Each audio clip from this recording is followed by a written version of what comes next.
All right, our third panelist is Jen Benmart, presenting facilitating meetings and body language. Jen is leading a software development team. She has over 10 years experience in team building, continuous software delivery, and company collaboration. She is a past president at Texas Dragon Toastmaster Club. Recently, she promotes public speaking skills for students from grade 1 to 12 at the English speech workshop that attract more than 100 contestants in the 2019 Youth English Speech Contest. Her speech, "The Journey is Happiness," won second place at the International Speech Contest at the division level. Besides, Jen is currently the Area 75 Director at District 50 International Toastmaster. Jen is very passionate about facilitating productive meetings. Today, she's going to share some techniques on how to run a productive meetings and some tips on how nonverbal communication that many Asians overlook. Jen, the floor is yours.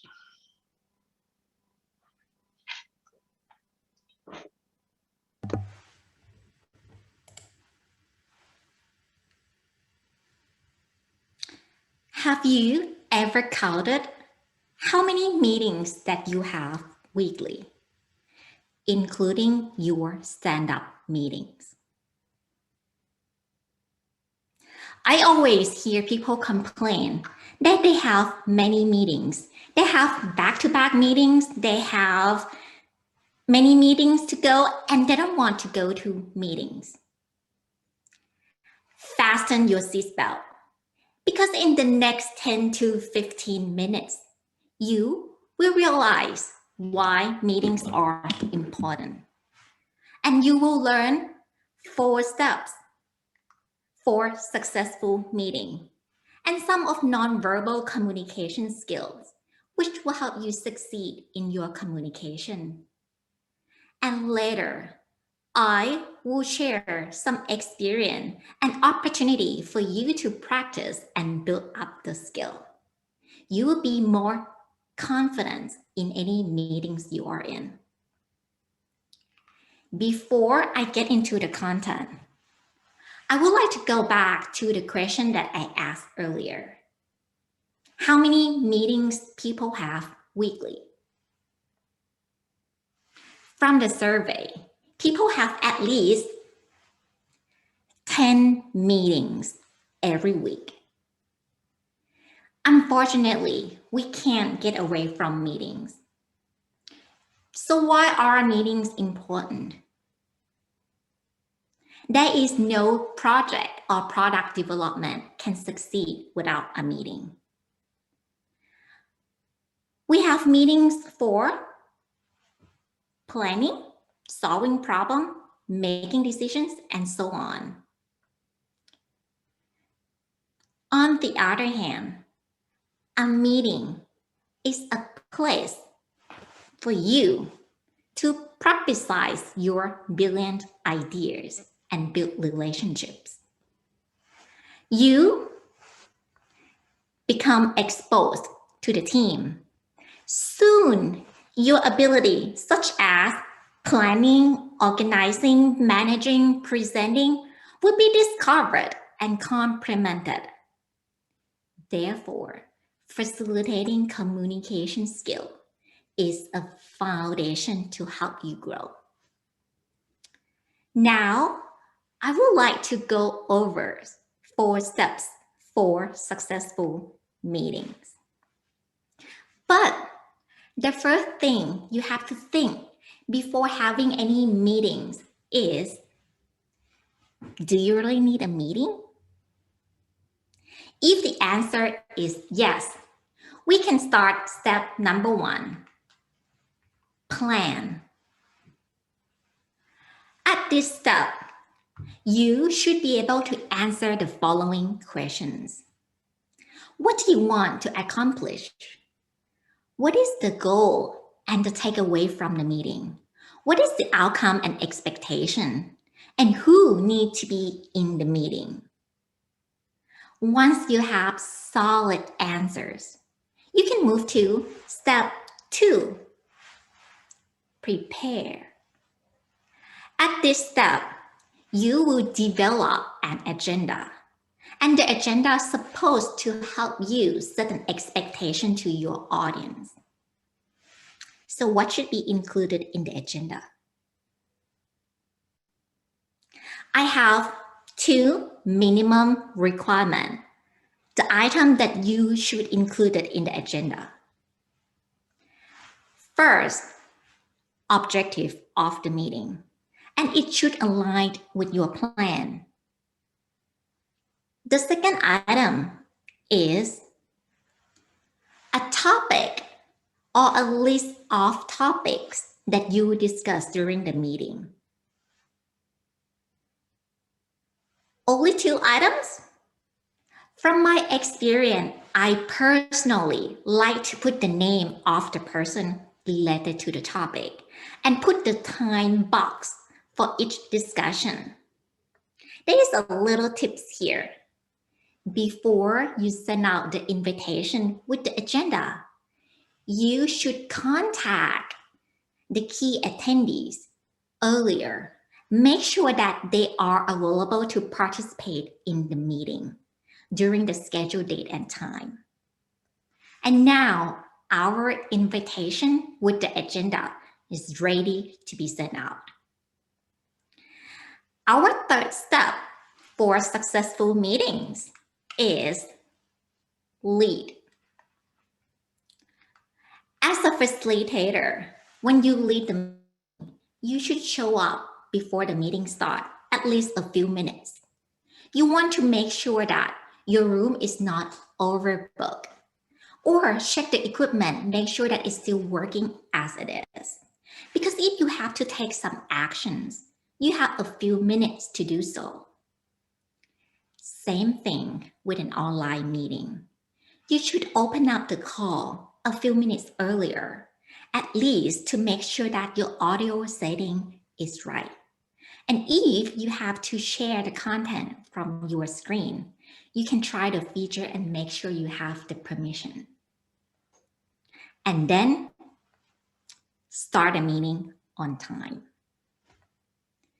During the meeting, you want to stick with your agenda or at least lean toward to the expected outcome. Try to facilitate one conversation at a time.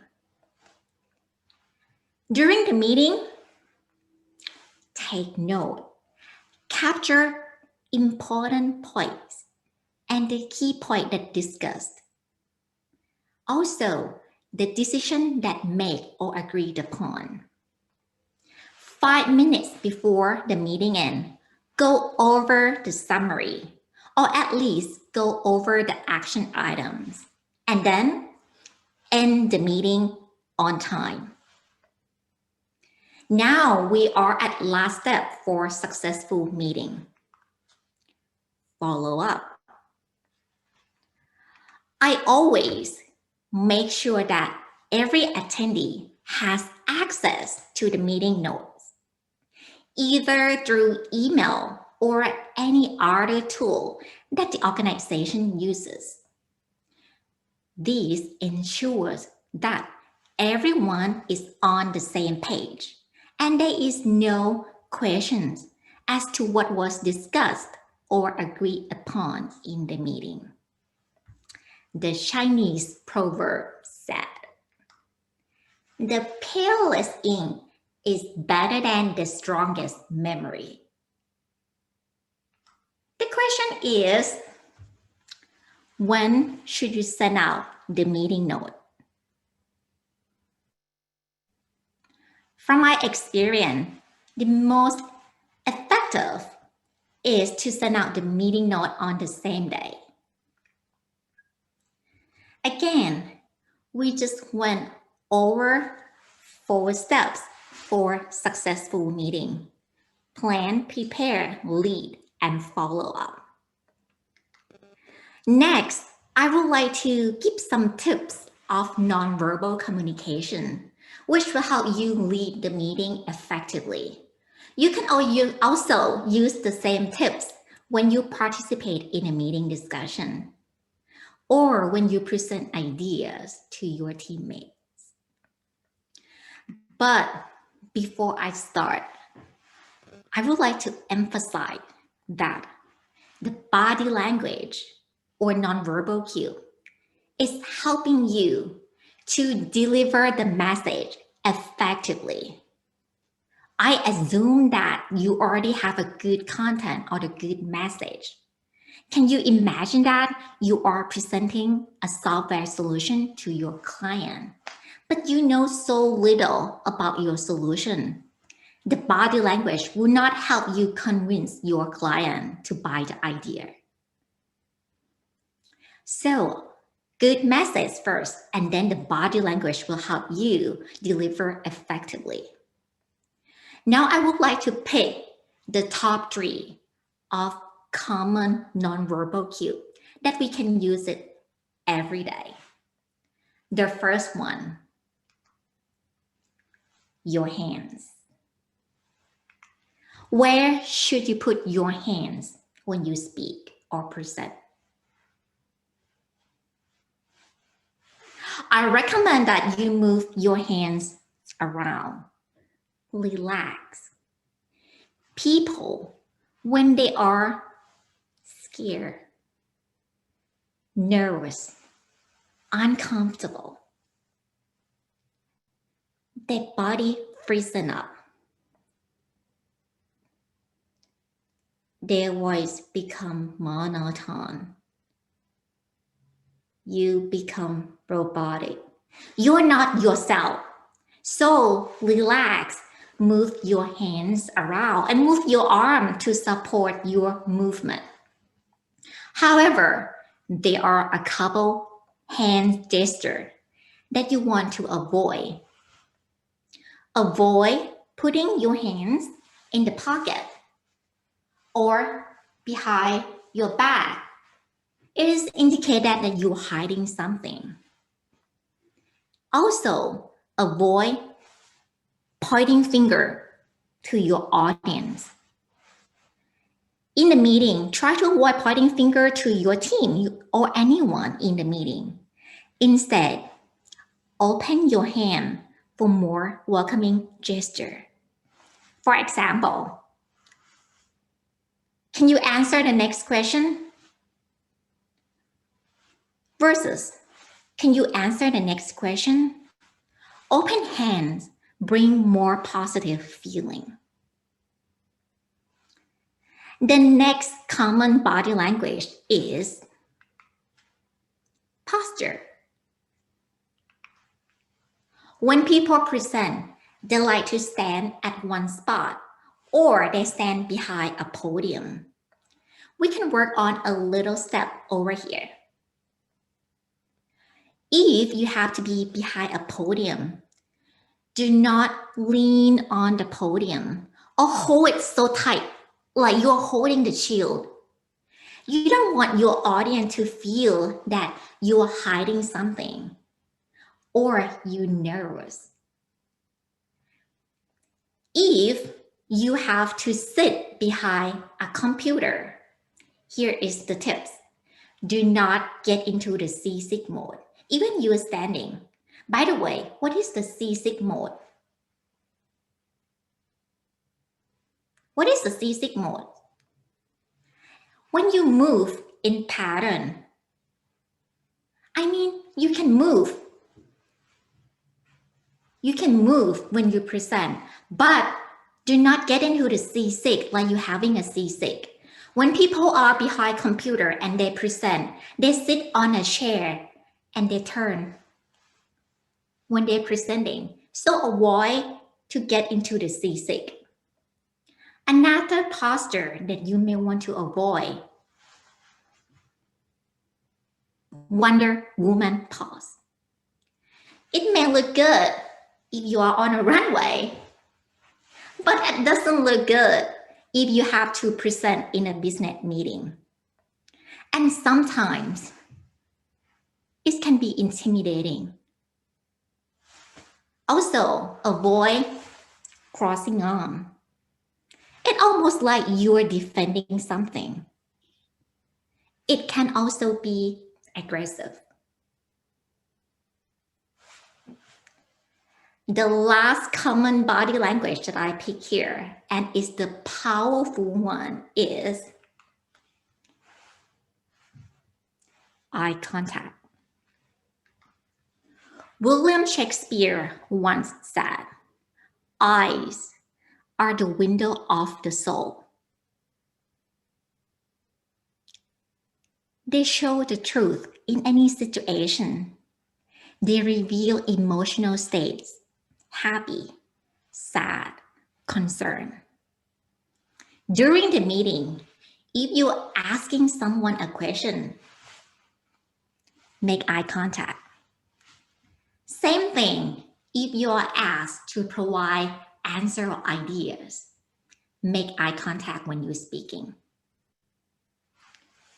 A person's thought can be ascertained by looking in his or her eyes. However, there are a few eye gestures that you may want to avoid, and I will show you over here. And do not feel offended. This is just an example. If I hear someone saying, "P.F. Chang is the best Asian food," do you see my eye was rolling and looking up? It's not so positive gesture. It can happen when you do not like something or disagree with someone. All of this are just common tips that help you to be aware of body language. So far, we have learned a lot today. We learned 4 steps for successful meetings.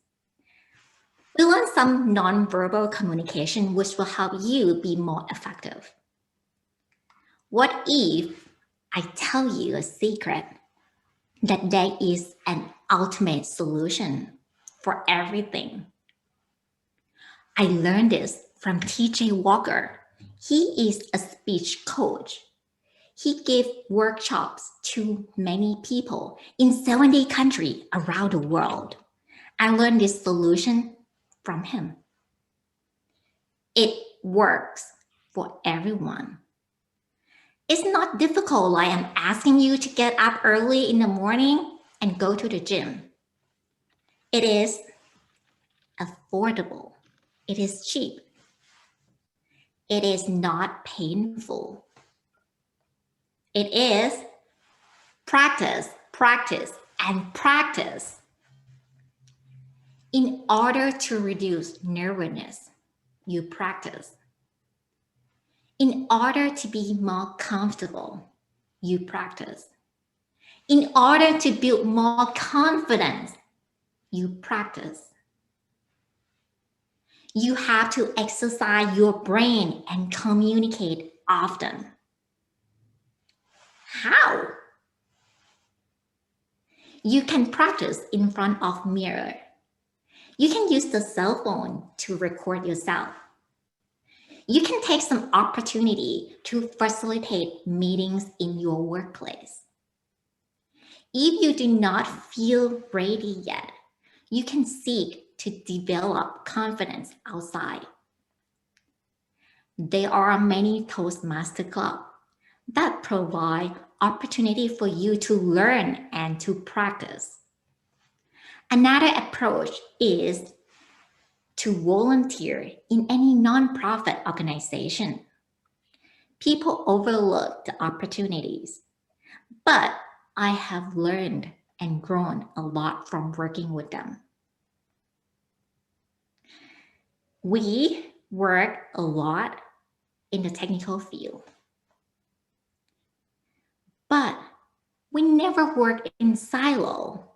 We work as a team. right? We work as a team. You're not going to work alone. You're not going to work by yourself. You're not going to be success by yourself. So, public speaking and communication skills are important to your career. Would you be the 1% of people, the 1% of people who learn, practice, and succeed? It is your call. Thank you, Frank. Back to you. Thank you, Jen. Thank you for the tips. Yeah, I will say that right on. I used to run meetings without a final conclusion and follow-ups. As a result, we spend time in meetings, but no action taken. So your guidelines can avoid mistakes like that. Before we go on to the next speaker, I'd like to remind everyone that you can submit the questions using the link in the chat. And I will bring those questions to the panelists at the end.